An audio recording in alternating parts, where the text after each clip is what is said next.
We've all heard the idea that we need to get quality sleep and how important sleep is for our health. But what does this actually mean and how do we go about doing it? On today's episode of the Exercise is Health podcast, we speak with sleep expert Devin Burke to discuss this topic of sleep quality, what it means to get good sleep, and how we should go about doing so, and why it's important to begin with. We're going to cue the intro song, and then we're going to dive right into this conversation.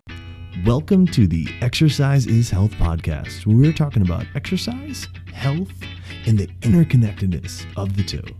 We are your hosts, Charlie and Julie, and we will be coming to you every single week from our studio, Muscle Activation Schaumburg. Hey, what's going on, exercisers? This is Charlie. Before we dive into this week's episode, I want to let you know about a new training that's happening this week titled How to Rebuild Your Aching Body in as little as 6 weeks without changing your lifestyle. See, if you love the discussions that we have every single week on the Exercise is Health podcast, but you want more of the practical application, the details of how to take the information and apply it to your workouts, then you need to be on this training. All you have to do to get registered for free is go to secrets.exerciseforlifemethod.com. But space is limited, so make sure to get registered ASAP. Now, without further ado, let's dive into this week's episode. Hey, welcome back, exercisers, to the Exercise is Health podcast. We are your hosts, Charlie and Julie, and we're coming to you from our studio, Muscle Activation Schaumburg, here in Schaumburg, Illinois, where we believe that your health is your most valuable asset, and the single best thing that you can do to both boost and protect this asset is exercise. Specifically, exercise is geared towards building the health and function of your muscles. Now, so many of you exercisers have taken the time to leave us a rating and review on Apple Podcasts, and we so greatly appreciate it. In fact, we want to highlight one right now that we recently received. This 5-star review says, Charlie, Julie, and their incredibly knowledgeable guests talk all things exercise, but it's much more than that. You'll gain tons of actionable advice and tangible tips, but you'll also get heaps of inspiration from truly engaging individuals that genuinely want to help others. Thanks so much for putting out such a spectacular show, guys. Keep up the great work. Thank you so much for that review. We hope that we also get to hear from you, our exercisers, and we'd love it if you would take just a few minutes to go on Apple Podcasts and leave us a rating and review. We'd love to share your rating review on our next episode. Now, if you've listened to our show for any length of time, you know that our expertise is exercise, but we also know that exercise is not the only thing that can affect your health, right? It's not the only piece of the puzzle. So that is why we bring you rock star guests like our guest today, Devin Burke, in order to explain other areas of health. And today is no exception to that. We are going to be discussing sleep, why sleep is so important, why sleep quality matters, how to measure sleep quality, and how to improve your sleep quality in order to make sure that you're continuing to feel healthy, that you're continuing to feel happy, that you continue to do the things that you want to do in life for as long as you want to do them. So without further ado, let's dive into this episode with Devin Burke. Devin Burke is an international and TEDx speaker, the best-selling author of The Sleep Advantage, and the founder of Sleep Science Academy, and one of the top health and sleep coaches in the world. His books, keynotes, programs, and videos have inspired thousands of people to improve their sleep, energy, and life. Well, Devin, thank you so much for joining us, and welcome to our show. Yeah, thanks for having me. Yeah, our pleasure. So talk to me. Your expertise is within sleep, and I know sleep is something that we all do. And many of us are maybe like striving to have, like better sleep or solid sleep or just feel like we got some sleep. So like, how do you define a good night of sleep? Yeah, I mean, it's very individual. So depending on your age, your lifestyle, there's so many factors that dictate what is a good night of sleep. For healthy adults, between 7 and 9 hours. So it's a huge range. Okay. And, within those hours, you want to make sure that you're getting quality sleep. And we define in sleep science, quality sleep is getting 20% of your total sleep time in deep sleep, stages 3 and 4. Okay. And also, 20 to 25% in REM sleep or rapid eye movement. So there's two different types of sleep. There's non-REM and REM. And every 90 minutes, we're going through these different sleep cycles. So, but again, everyone's sleep architecture is unique to them. And it really, really depends. And I'll give you an example. Athletes like LeBron James, Tom Brady, Roger Federer, they sleep sometimes 9 to 12 hours a night because they need it. They're their bodies, they're breaking their bodies down. They're professional athletes. They do a high level of, training. But somebody that's not as active, that's probably in the same age group, would need a lot less than that, if that makes sense. Okay. Yeah, totally. Absolutely. Absolutely. So you said about 20% in deep sleep, 20 to 25% in rapid eye movement, REM sleep, but at most it's like 45%. So like, where does the other kind of 55% come from? Yeah. So we call that light sleep. So like, for instance, we go through, like I mentioned, we go through different stages of sleep. And the first two stages are what are considered light sleep. They're also really important. There's things happening during that time. But it's, when we're talking about quality sleep, we're talking about these deeper stages of sleep, which are stage 3 and 4 and REM. Gotcha. Okay. Awesome. Awesome. So then when people are trying to get a good night's rest or, have good sleep, what are some of the troubles or mistakes that a lot of people are making that are kind of preventing them from getting that good quality sleep? Charlie, the first thing people make a mistake of is they don't prioritize and protect it. So they don't even give their body an opportunity to get the sleep that they need. Mm-hmm. And it was really interesting. I was looking at some studies recently over the last couple of years with the pandemic. And one particular company that has been studying sleep for many years, they have a device that accurately tracks sleep. We use it at our academy.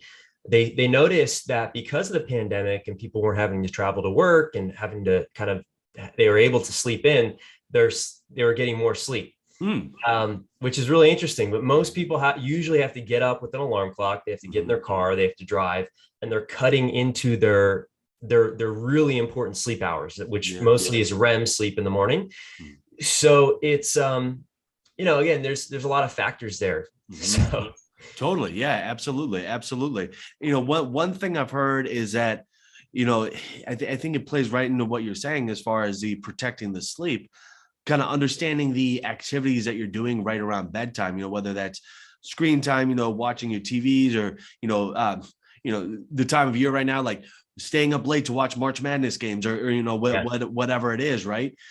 Is that as big of a factor as people are making out to be, or is it even bigger of a factor than maybe most people realize? I would say it's a bigger factor. I mean, we call that sleep hygiene. So it's your habits around sleep. And there's something called social jet lag, where people during the weekends, they stay up late, they're drinking, they're out having fun and then they accumulate what's called sleep debt, because they're not allowing their bodies to get the sleep that they need. And so it is a big thing. What you do before you go to sleep has a huge impact on the quality of your sleep. And most people procrastinate sleep. They're up watching March Madness or Netflix shows that are so incredible. Actually, the Netflix founder said that sleep is his competition. Interesting. Yeah. So because, these shows are so good and, they just roll right into the next one. And then like you said, people are on their devices, and that has a huge impact, not only on our brains, the hyperarousal that's created from that, but also the blue light from these devices doesn't allow the melatonin production, the sleep hormone, to be released as naturally and abundantly as it would be if we didn't have all this artificial light at night. Sure. That totally makes sense. So, one thing that I've also heard is then along with the blue light, trying to use different things on your screen, whether it's like a blue light filter or even like wearing blue light blockers. Is that something that you recommend doing? Yeah, it absolutely. I mean, if you're not going to put your devices away, an hour before bed or preferably even longer, then using a blue light blocking app or blue light blocking glasses would be a good idea. It's going to help with the melatonin, melatonin production. I always recommend people, just to start as the sun starts to set, to turn off half your lights in your home. That'll start to help the melatonin production. Looking at the sunset is incredible, because the two things that really control sleep in our bodies are temperature and light. Okay. So getting light first thing in the morning, watching the sunset in the evening, turning off half your lights as the sun starts to set, putting blue light blocking glasses on or filters on your devices if you're not going to get off of them. Those are all really great strategies to help improve the quality and depth of your sleep. Cool. I love it. Super practical. Definitely something that we all can do. All right. Here's a question. What's the issue with not getting enough sleep? Is it just like oh, I'm going to be tired, because I can compensate with that with coffee, right? So like, actually, what's the issue with not getting that 7 to 9 hours that most people need? Well, sleep science shows us that sleep is linked to longevity. So you're by shortening your sleep, you're shortening your life. Okay. It's linked to all the major diseases, diabetes, heart disease, you name it. Sleep is linked to it, because sleep is when your body repairs and recovers. And if you're not, allowing your body to do what it wants to do, you're going to pay for that. Sure. It's linked to performance, mental acuity. So there's a lot of studies that show people that were underslept actually were operating like they were intoxicated, believe it or not, which when I read this particular study, and there's not just one study, many studies on this, it really freaked me out, because people are on the road driving around, right, pretty much like they're intoxicated. Doctors that are operating in hospitals, nurses that are giving you medication. Wow. Yeah. I mean, it's a huge problem. So a lot of the major mistakes actually throughout history, and I can name a few, have been linked to sleep deprivation, because people make mistakes, because the prefrontal cortex, it's that part of the brain that makes decisions, that gets really fatigued because it's not refreshed throughout the night. Relationships, when you don't get enough sleep, you're irritable. There's a lot of relationship studies that show that not only are you, your partner, if one partner is underslept, both partners are perceived as being, more irritable and more, not themselves, so to speak. Very interesting. Yeah, you're not able to emotionally regulate. So for instance, let me give you an example, Charlie. You're walking down the street and you see somebody look at you and you misinterpret them. You might think that, oh, they're giving me like, they're angry at me, or they're upset at me. And no, it's just you're misinterpreting that emotional read, because your brain is underslept. So I could go on and on, but does that give you does that help? Yeah, totally. Absolutely. I mean, just thinking about from, everything, like you're saying, just connecting with people in person or, digitally, anything you're doing from a business perspective, anything you're trying to do from, like an exercise perspective or anything like that. Like, it sounds to me like if you're underslept, you're getting noticeably worse results. Like your performance is worse, your results are worse, and your ability to keep, up any type of higher level of performance, it just gets tanked. 100%. And this is the scary part though, Charlie. This is what really interesting. Just like you go to a party and that friend that drinks too much, oh, I'm fine to drive. But everyone at the party knows that Jim is not fine to drive, but he's saying, oh, I'm fine. I'm fine. That's the same thing with sleep. People don't realize that when they're underslept, they're operating from a subpar level emotionally, mentally, and physically. So that's why it becomes a pervasive thing for people to not prioritize and protect sleep, because they don't even understand that they're underslept and what the impact of that is, because it's just not in their awareness. Interesting. Very, very interesting that you're not even able to perceive it. That's crazy. I mean, and that's chronic, with people that are living with chronic sleep debt, which most people are. Yeah, sure. It's, back in the day, we were averaging 9 hours. Now we're averaging less than 7. It's like 6.8 hours. That varies depending on the country, but it's as technology has invaded the bedroom, as the world has become faster because of technology, and even just the invention of light bulb, our sleep has drastically declined. Okay. And yeah. It's a problem. Yeah, no, it definitely sounds to me. Now, so here's a question for you, a little bit of a curveball.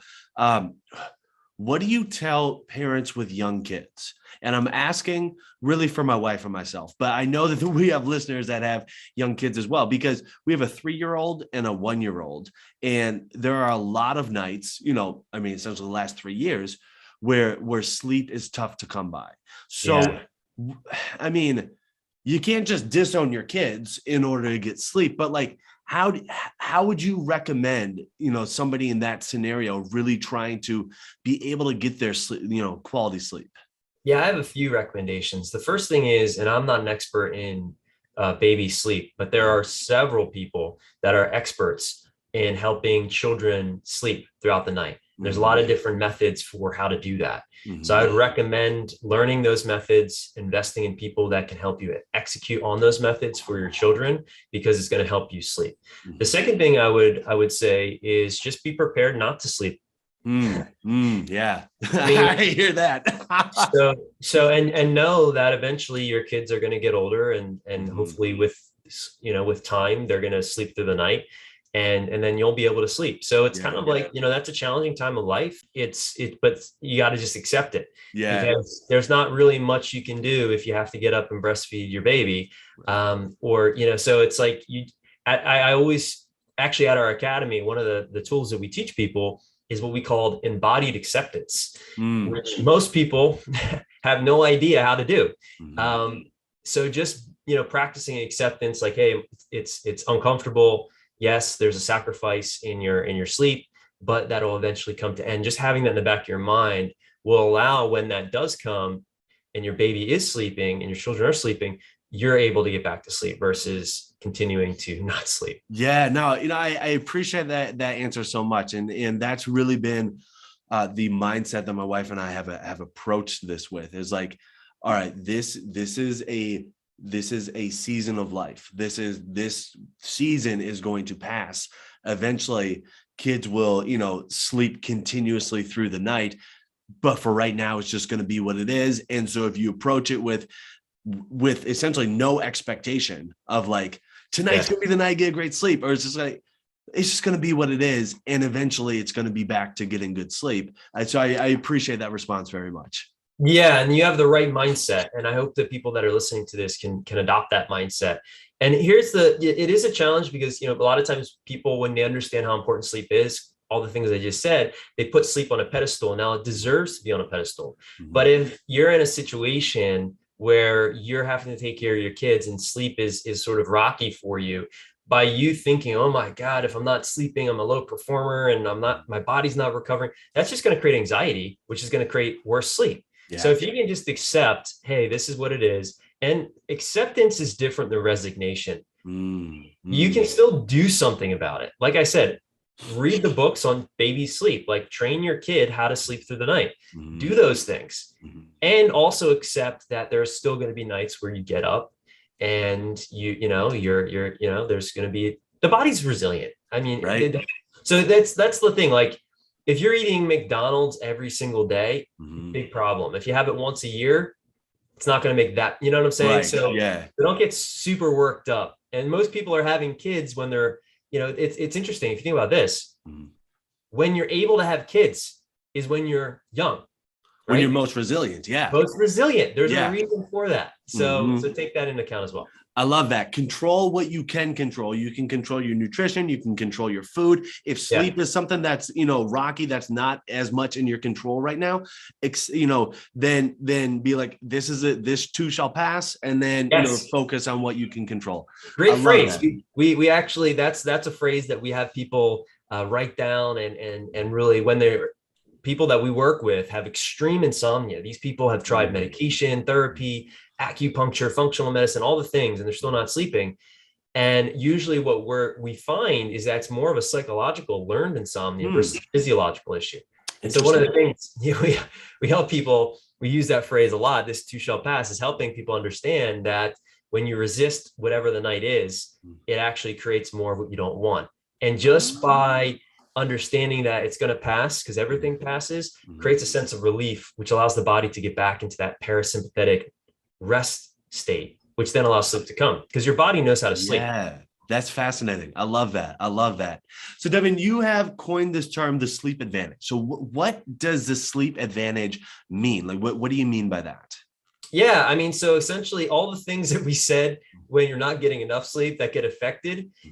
Well, when you are getting enough sleep, and not just enough, but you're getting quality sleep, all of those areas, from your productivity, your performance, the way you show up in your relationships, to, the decisions that you make, just take all that stuff that I just shared with you and flip it on the other side. That's the sleep advantage. I mean, so it's really, in a nutshell, the sleep advantage is optimizing the 1/3 of your life that you spend sleeping to make the other 2/3 of your life extraordinary.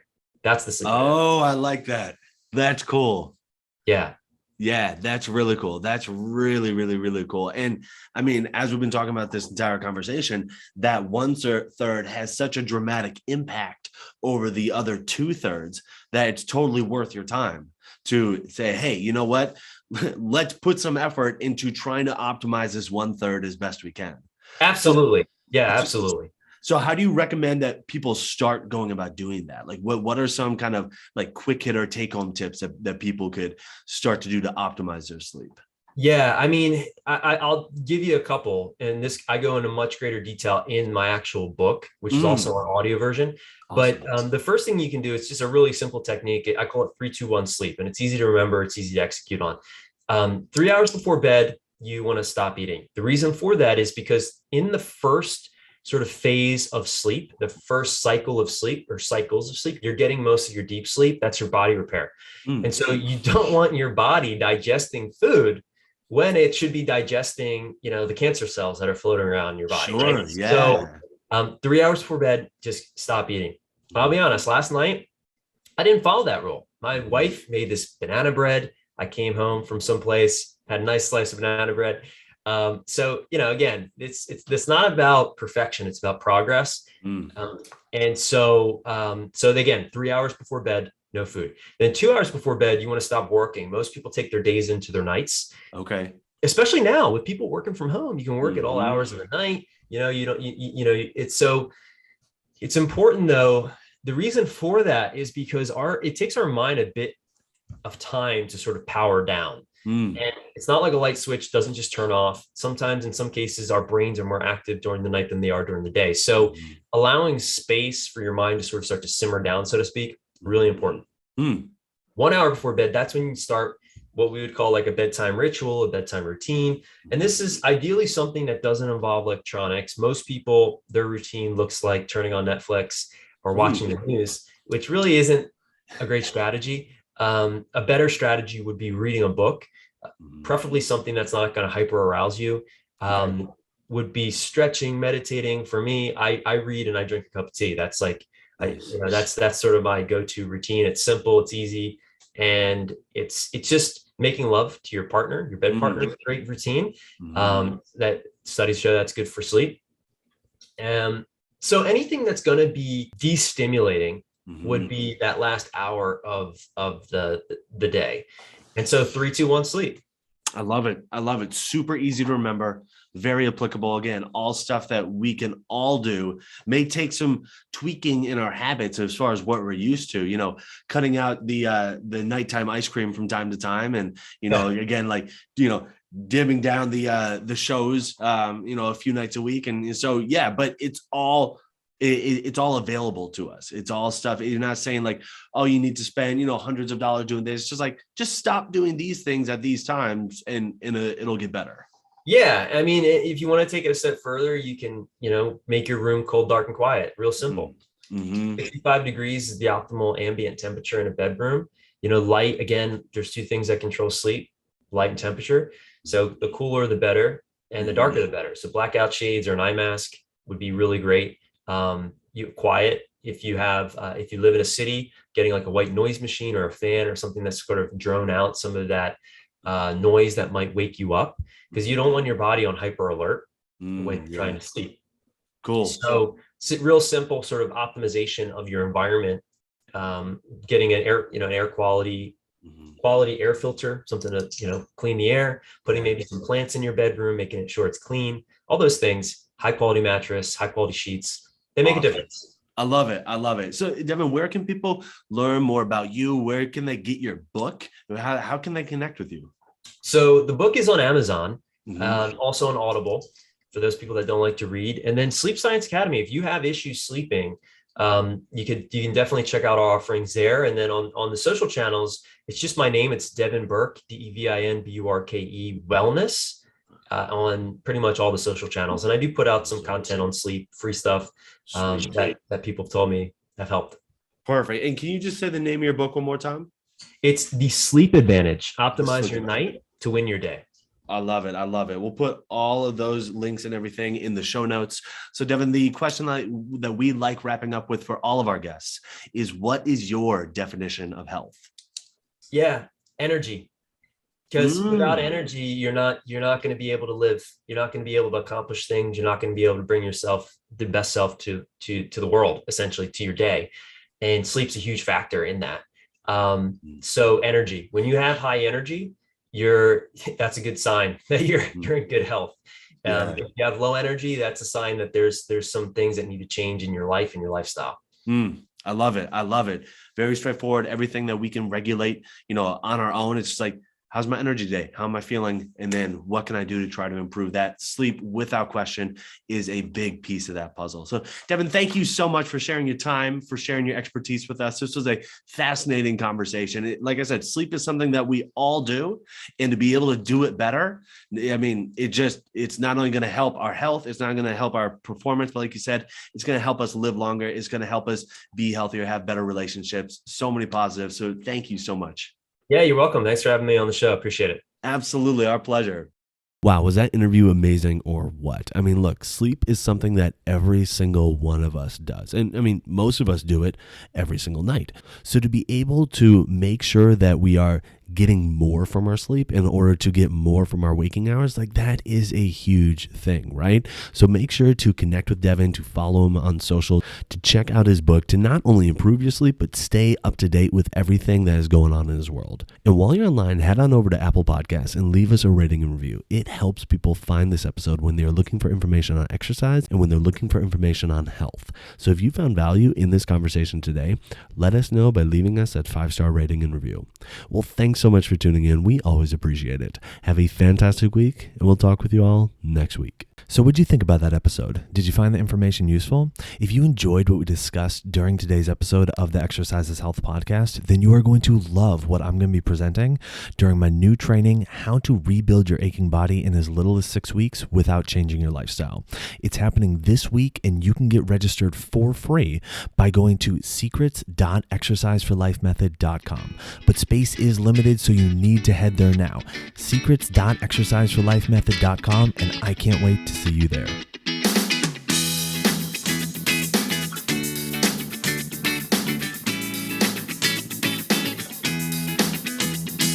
This podcast is for information purposes only. The statements and views on this podcast are not medical advice. This podcast, including Julie and Charlie Cates, disclaim responsibility for any possible adverse effects from the use of information contained herein. Opinions of guests are their own, and this podcast does not endorse or accept responsibility for statements made by guests. This podcast does not make any representations or warranties about guest qualifications or credibility. This podcast may contain paid endorsements or advertisements for products or services. Individuals on this podcast may have a direct or indirect financial interest in products or services referred to herein. If you think you have a medical issue, consult a licensed physician.